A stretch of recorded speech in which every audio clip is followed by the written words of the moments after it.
اور نہ وہ درویشی۔ نہیں فخر و سلطنت میں کوئی امتیاز ایسا کہ سپاہ کے تیر بازی کو نگاہ تیر بازی، لہذا ضرورت اس بات کی ہے کہ نئے سرے سے اسی قدیم صوفیانہ اور درویشانہ طرز روش کو اختیار کیا جائے۔ ناچیز اس معتبر خانقاہ کی ذمہ دار مجلس میں یہ بات کہنے کی جسارت کر رہا ہے کہ آج دنیا کے اندر ایک عجیب طرح کی بے چینی و بے اطمینانی اور ہلچل سی مچی ہوئی ہے، اور لوگ سکون حاصل کرنے اور انسانیت کو فروغ دینے کے لیے اور اس کی بقا کے لیے بڑے غور و فکر اور مطالعے کے بعد پھر سے خانقاہ کی طرف متوجہ ہو گئے ہیں، مگر وہ چیزیں جنہیں وہ کتابوں میں پڑھ کے آ رہی ہیں، اہل تصوف کے بعض اخلاق کی بے توجہی کی وجہ سے اگر موجودہ خانقاہی نظام میں وہ چیزیں انہیں نہیں مل سکی تو یقیناً وہ بدعت جائیں گی۔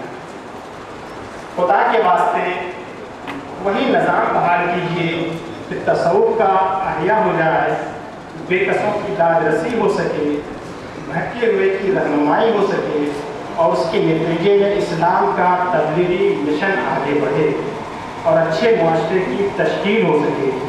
لا پھر ایک بار وہی بات ہو جام ایسا پی، لا پھر ایک بار وہی بات ہو جام ایسا پی کہ ہاتھ آ جائے ہمیں ہمارا مقام ایسا پی۔ شکریہ۔ اسکالرس اور مشاق پختہ کار اسکالرس موجود ہیں، لیکن کچھ تعداد نوخیز اسکالرس کی بھی ہے اور مقالہ نگاروں کی بھی۔ 80% مقالوں میں انہوں نے بات شروع کی مخدوم جہاں کی پیدائش سے، اور 80% مقالہ ان کا پورا ہو گیا مخدوم جہاں کی حیات بیان کرتے ہوئے۔ اس کے بعد وہ اصل مدعے پر آئے۔ شاید انہیں ابھی یہ بتانے کی ضرورت ہے کہ مضمون اور مقالے میں فرق ہے۔ زندگی بھر مضمون ہی لکھتے رہیں گے کہ کبھی مقالہ بھی لکھ پائیں گے، یہ سب سے بڑا مسئلہ ہے۔ تمہید اتنی کہ جس مقصد سے تمہید باندھی گئی تھی وہی غائب ہو گیا، اور بیچا اختتامیہ بھی فضول ہے۔ اپنے کو اگر کوئی موضوع آپ نے قائم کیا ہے تو اس سے باندھے رہیے۔ آپ سے امید کی جاتی ہے کہ آپ فیروز شاہ تغلق کے بارے میں اچھی طرح جانتے ہوں گے اور بہار آنے کی سیاسی وجوہات کو بھی بیان کریں گے، اور اس میں اس کے روحانی وجوہات کو بھی سامنے رکھیں گے۔ مخدوم کا جو تازہ شمارہ آ رہا ہے اس میں جن مقالات کو میں نے شامل کیا ہے اس کو بہت حد تک ہم نے ایڈٹ کرنے کی کوشش کی ہے، ورنہ آپ کو ہر مقالے میں مخدوم جہاں کی پیدائش مل جاتی، مثال مل جاتا، استاد مل جاتے، سنارگاؤں مل جاتا، اور کتابوں کی ایک فہرست مل جاتی ہر مقالے میں۔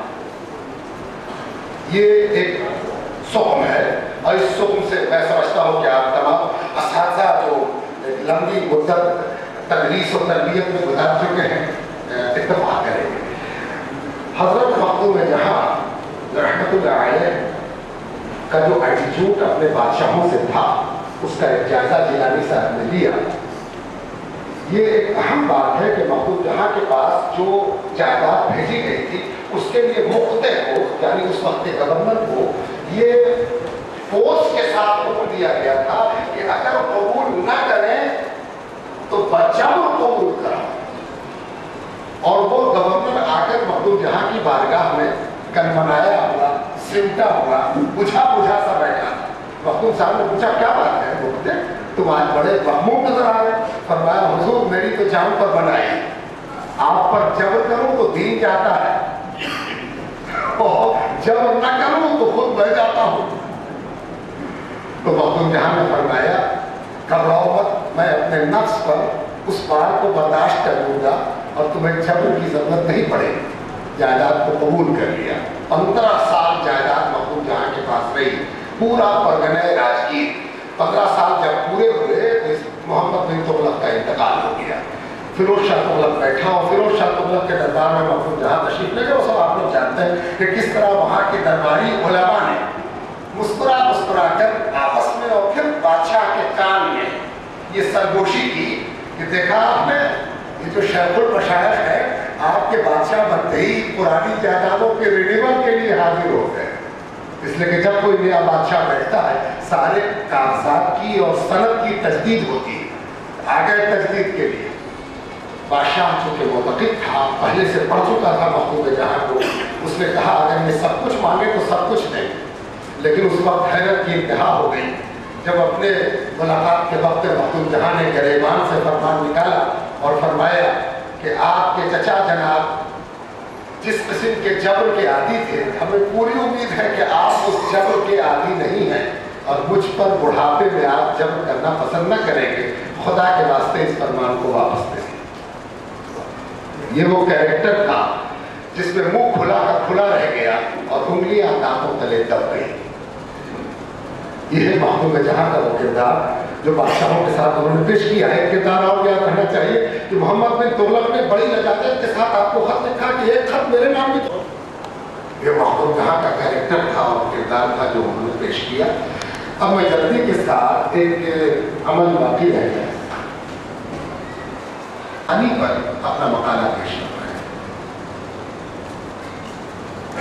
میں ان سے درخواست کروں گا کہ اختصار کے ساتھ اپنی وہ باتیں پیش کرتے جو ان کے زبان کی بھرپور ترجمانی کرتی ہیں۔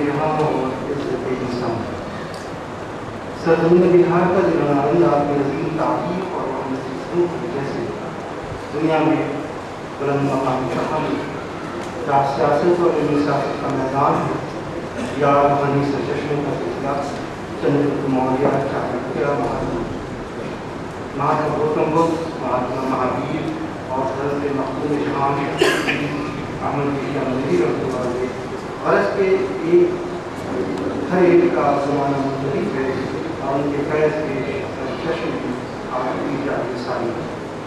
یہ خاص یہ سرزمین مقدس اور محترم شخصیتوں کی آمد کیا ہی ہے۔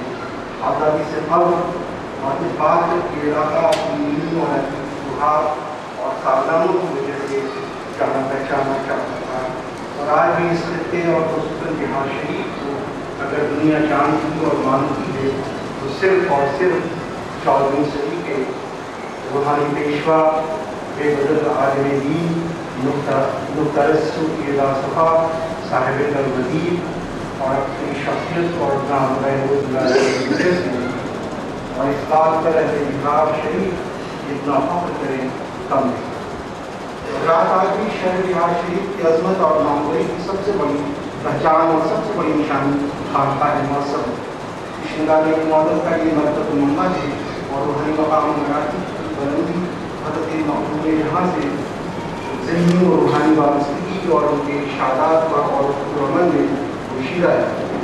حضرت محبوب جہاں رحمۃ اللہ علیہ کے مکاتیب و موجودات دراصل شرف انسانیت اور ان کو عزت بشر کا خزینہ ہے۔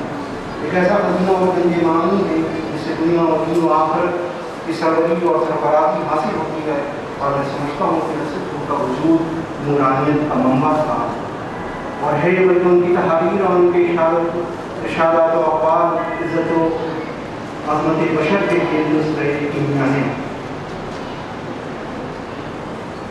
ضرورت بقول اقبال کے شرمینہ سے کام لینے اور اپنے فکر کو تشہیر کرنے کی